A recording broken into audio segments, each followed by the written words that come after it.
She gives us lots of things to do, and she changes everything around so we're not doing the same thing every week.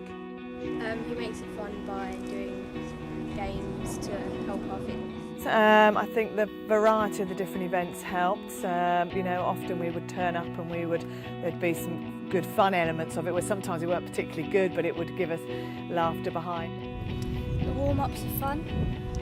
There's lots of variety that we do. He's always coming up with new ideas to keep things fun and progression and development wise.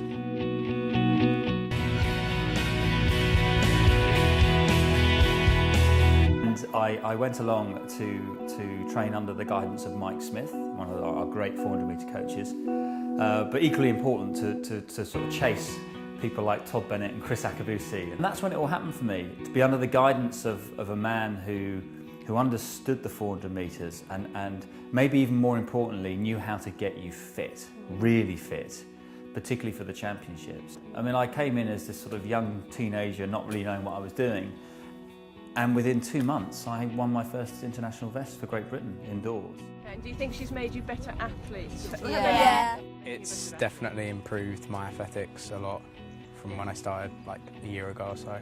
My PB in high jump has improved by 35 centimetres or so. Now I'm stronger and faster. No one's just like really encouraging and tells you how to improve rather than just sort of say that was bad, do it again.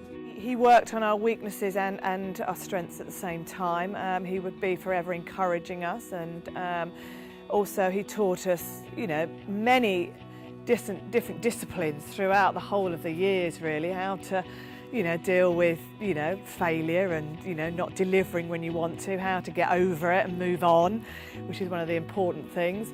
How to listen to your body and give feedback. I think that's really important. So it's a two-way thing. He would always ask the right questions, not just always say it himself. He would get us to answer how we felt about certain, starts or hurdling or whatever it may be.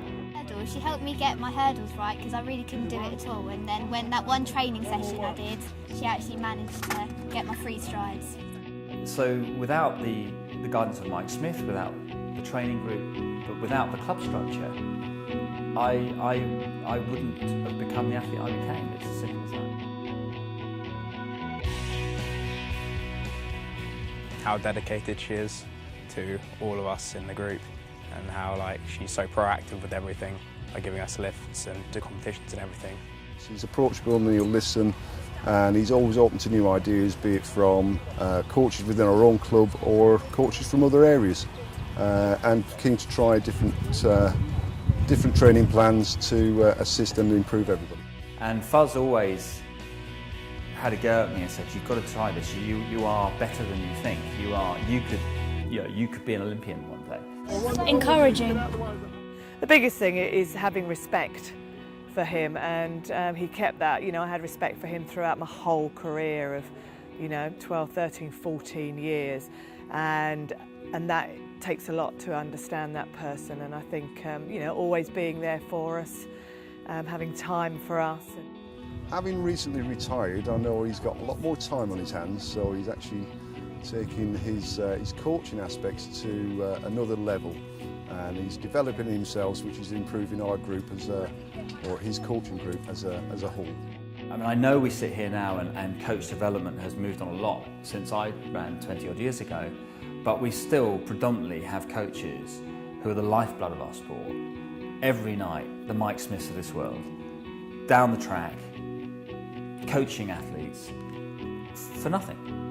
And without those coaches, we wouldn't have the athletes that we have.